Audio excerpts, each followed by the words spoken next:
மனிதனை நம்பி நம்பி வேதனை தானே தம்பி, இயேசுவை நம்பி நம்பி வந்திடு தம்பி தம்பி, இயேசுவை நம்பி நம்பி வந்திடு தம்பி தம்பி, மனிதனை நம்பி நம்பி வேதனை தானே தம்பி.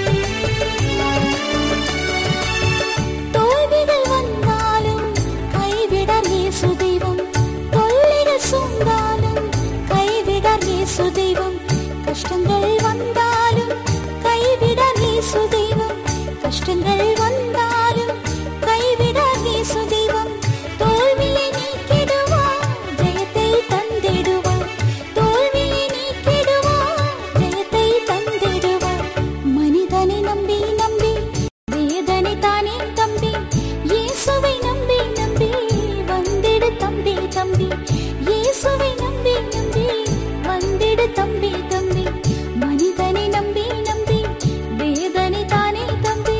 சரிமகமா சதமரிமா நிகரி சரி மமகமமா.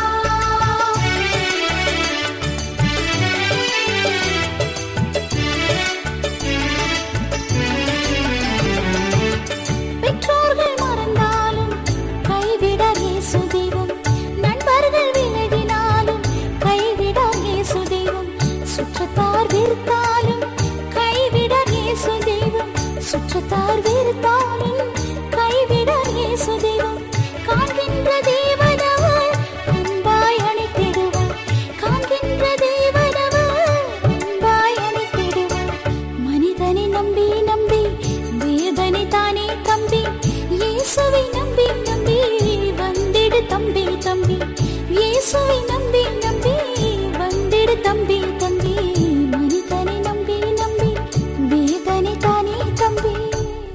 ஆண்டவராகிய இயேசு கிறிஸ்து நாமம் மகிமைப்படுவதாக. கடைசி கால சியோன் ஊழியங்கள் மூலமாக இந்த சியோன் மலை நிகழ்ச்சிகளிலே உங்களை சந்திப்பதிலே நான் மகிழ்ச்சி அடைகிறேன். நம்முடைய ஆண்டவர் அவருடைய பிள்ளைகளை பட்டணத்தின் நடுவிலே புகழ் பெற்றவர்களாக வைத்திருக்கிறார், பேர் புகழ் பெற்றவர்களாக மாற்றுகிறார். ஆபிரகாமை அழைத்த போது சொன்னார், நான் உன்னை பெரிய ஜாதியாக்கி உன்னை ஆசீர்வதித்து உன் பெயரை பெருமைப்படுத்துவேன், நீ ஆசீர்வாதமாய் இருப்பாய் என்று சொல்லி ஆண்டவர் குறிப்பிடுகிறார். இன்றைக்கு நம்ம செய்திக்காக ரூத் 4ஆம் அதிகாரம் அதனுடைய 11ஆம் வசனத்திலே நாம் வாசிக்கிறோம். நீ எப்ராத்தாவிலே பாக்கியவானாய் இருந்து பெத்லேகேமிலே புகழ் பெற்றிருக்க கடவாய். போவாசுக்கு கொடுக்கப்பட்ட ஒரு வாழ்த்துதல் செய்தி. பெத்லேகேமிலே நீ பாக்கியவானாய் இருந்து புகழ் பெற்றிருக்க கடவாய். இன்றைக்கு இந்த செய்தியை கவனிக்கிற உங்கள் வாழ்க்கையிலும் நீங்கள் இருக்கிற இடத்திலே பாக்கியவான் புகழ் பெற்றவன், பாக்கியவான் புகழ் பெற்றவன் என்று மற்றவர்கள் சொல்ல ஆண்டவர் உங்களையும் வைப்பாராக. பெத்லேகேம் குறித்து ஒரு சிறப்பான வார்த்தையை நாம் பார்க்கும்போது வேத புத்தகத்திலே முதலாவது வாழ்த்துதல் பெறுகிறதை நாம் பார்க்கிறோம். ரூத்தின் புத்தகம் 2ஆம் அதிகாரம் அதனுடைய 4ஆம் வசனத்தை நாம் வாசிக்கும் பொழுது, போவாஸ் பெத்லேகேமிலிருந்து வந்து அறுக்கிறவளை பார்த்து சொன்ன ஒரு வாழ்த்துதல், கர்த்தர் உங்களோடு கூட இருப்பாராக. The Lord be with you. ஆண்டவர் உங்களோடு கூட இருப்பாராக. பெத்லேகேமின் சிறப்பு என்ன?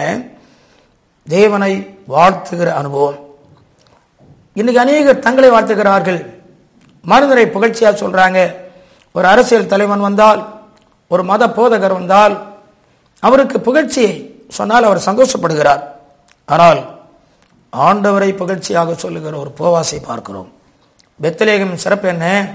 ஆண்டவரை உயர்த்துவார்கள், ஆண்டவரை புகழ்ச்சியாய் சொல்லுவார்கள். ஆண்டவரை புகழ்ச்சியாய் சொல்லி சொல்லுவோம், கர்த்தர் உங்களோடு கூட இருப்பாராக என்று சொல்லும் போது வேலை செய்கிறவர்கள் எல்லாம் சொல்லுவார்கள், அதே 4ஆம் வசனத்தில் கர்த்தர் உம்மை ஆசீர்வதிப்பாராக. The Lord bless you. ஆண்டவர் உங்களை ஆசீர்வதிப்பார். வாழ்த்துதல் தான் ஆசீர்வாதம் இருக்கிறது. நாம் மற்றவர்களை சபிக்கிறவர்களாக அல்ல, வாழ்த்துகிறவர்களாக இருக்க வேண்டும். பெத்லகேமுடைய அனுபவம் என்ன? இது புகழ் பெற்ற இடம். நீங்கள் வேதத்திலே மீகா 5:2 வாசிக்கிறோம், ஆயிரங்களுக்குள் சிறிதாயிருந்தாலும் ஆளுகிற ராஜா தோன்ற போகிற இடம். ஆம், இந்த பெத்லகேமில்தான் இங்கே போவாசை நாம் வாசிக்கிறோம். ஒரு பெரிய வாழ்த்துதலை நீ கூறிக்கொண்டே இரு. சபையில ஸ்தோத்தரித்து ஆராதித்து மையப்படுத்தி வீட்டில் தேவனை புகழ்ந்து ஸ்தோத்தரித்து உன் பிள்ளைகளோடு தேவனை வாழ்த்தி மையப்படுத்தி கொண்டிரு. அது சிறிய வீடாக இருக்கலாம், சிறிய அனுபவங்களாக இருக்கலாம். ஆம், பாக்கியம் பெற்றவனாய் புகழ்ச்சிக்குரியவனாய் தேவன் உருவாக்குவார். ஆம், இந்த சிறிய பெத்லகேமிலே உலகை ஆளுகிற நம்முடைய மீட்பராகிய தேவாதி தேவன் இயேசு பிறந்தார். மத்தேயு 2:1 யூதருக்கு ராஜாவாக பிறந்த பெத்லகேமின் பாலகன் என்று வாசிக்கிறோம். ஆம், இந்த பெத்லகேம் அது ஒருவருடைய நகோமி போல கலங்கி தோற்று போய் கணவனை இழந்து தன்னுடைய பிள்ளைகளை இழந்து தன்னுடைய நம்பிக்கையில்லாத இளம் வயதுள்ள மருமகளை அழைத்து வந்தாலும் ரூத்தின் புத்தகம் 1:22 அங்கிருந்து வழியை திறப்பார். இன்றைக்கு இந்த செய்தியை கேட்கும்போது நம்பிக்கையில்லாத ஒரு நிலைமையிலே நீங்கள் இருக்கலாம். தேவனை துதியுங்கள், தேவனை புகழ்ச்சி ஆக்குங்கள், அவரை மையப்படுத்துங்கள், வழியை தேவன் திறப்பார். வேதத்திலே போவாஸ் சாட்சி உள்ளவராக இருந்தார் என்று பார்க்கிறோம். ஆண்டவரை முன்பாக வைக்கிறார்.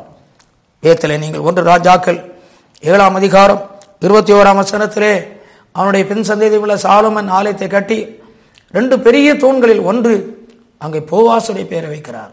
அவனுடைய பெயரை ஆண்டவர் நிலைநிறுத்த விரும்புகிறார். போவாசுடைய குடும்பம், அவருடைய வம்சம் வேதத்திலே நிலைநிற்கிறதை நீங்கள் பார்க்க முடியும். ஊழியர்களாகிய நாங்கள் வீடுகளிலே குடும்பங்களிலே திருமண நாட்களிலே மக்களுக்கு சொல்லுகிற வார்த்தைகள் ஆபிரகாம் சாராள் போல, ஈசாக் ரெபேக்காளை போல, ஆக்கில்லா பிரிஸ்கில்லாளை போல, ரூத் போவாசை போல என்று வாழ்த்துகிறதை பார்ப்பீர்கள். உன் குடும்பம், உன்னுடைய வாழ்க்கை வேதத்தின் சரித்திரமாக இருக்க ஆண்டவர் விரும்புகிறார். போவாசை குறித்து நான் வாசிக்கும் போது வேதத்தில் மென்மையான ஒரு தன்மை உடையவர்களாக இருந்தார். வேத புத்தகத்தை ரூத்தின் புத்தகம் முழுதும் படியுங்கள். அவருடைய தன்மை மென்மையாக இருந்தது. சொல்லுவோம் சாஃப்ட் நேச்சர், வாழ்க்கையில ஒரு மிருதுவான வாழ்க்கை. ஒரு எஜமான் எப்படி இருக்க வேண்டுமோ அப்படி இருந்தார். எபேசியர் 6 அதனுடைய 9 எஜமான்களே உங்களுக்கு மேலே ஒரு எஜமான் இருக்கிறார் என்று அறிந்து வேலைக்காரத்திலே நீங்கள் பட்சமாக இருங்கள் என்று வேதத்திலே அப்போஸ்தலனாகிய பவுல் குறிப்பிடுவார். அதே போல வேலைக்காரரை குறித்து எபேசியர் 6:5 நீங்கள் பயத்தோடு நடுக்கத்தோடும் எஜமானாய் இருக்கிற தேவன் ஒருவர் இருக்கிறார் என்று அறிந்து நீங்களும் கபடமில்லாத இருதயத்தோடு கீழ்ப்படிய வேண்டும் என்று குறிப்பிடப்பட்டிருக்கிறது.